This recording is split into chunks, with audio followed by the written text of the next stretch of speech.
There's nothing I like to see better after a hunt than the local chapter out representing, showing a little appreciation for my work. Well, I arrived a couple hours before sundown.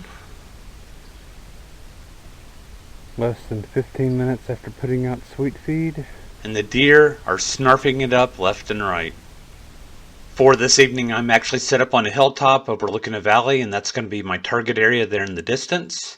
And at 10:44, the game camera went off because there was motion in the woods. Carpe sus.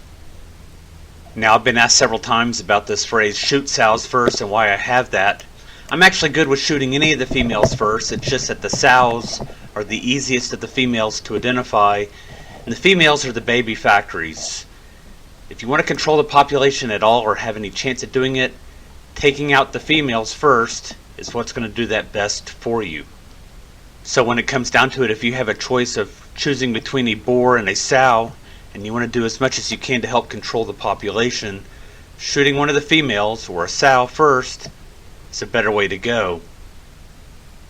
Now, we don't always have an opportunity to pick and choose between sows and boars. Sometimes you only see boars, and sometimes you can't tell a difference between the males and females, as in this case.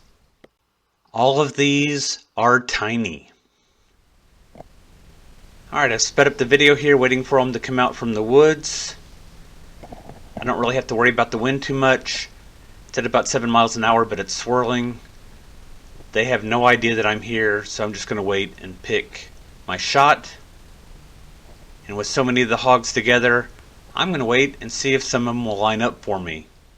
And of course, with all the motion, the game camera kept taking pictures. Looks like there's about 10 little hogs here. Actually, these are going to be shoats.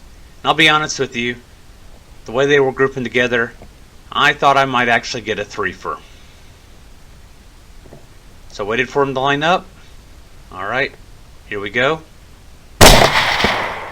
3 were in line, but I only got 2. My follow-up shots did not connect, and since I heard one cry out, I'm going to give some quality assurance shots right here.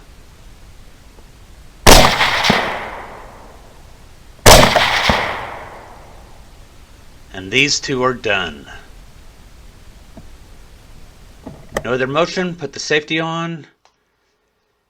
Once again, game camera images. Here I've shown up, I'm getting GPS and getting photos. Here's the photo taken from that spot. I've got a 35-pound female shoat and a 30-pound male shoat. Then I get the hogs arranged in order to take a more formal picture. Brass catcher by Tactical Brass Recovery. Pick up my gear, pick up the hogs, get them moved about 50 yards over to the left in the trees, and I am done. I went through and checked several other properties before finding this one hog way off in the distance at about 600 to 700 yards, maybe a little bit further. Here I am partway through the stalk. It looks to be a decent sized boar. It moved back and forth quite a bit. I weaved back and forth quite a bit, staying with it. And then I found that it was coming towards me at a trot. Didn't get the recording going, dropped the hog, and I ended up with a 150-pound boar down at about 100 yards.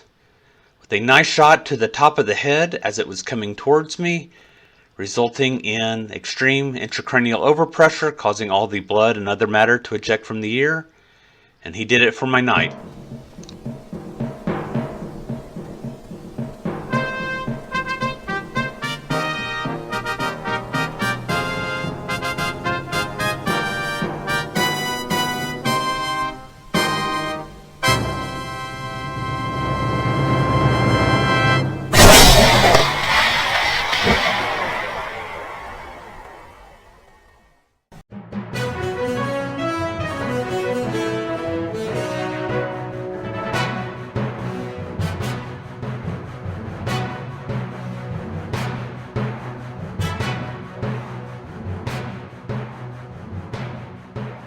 Carpe sus, my friends.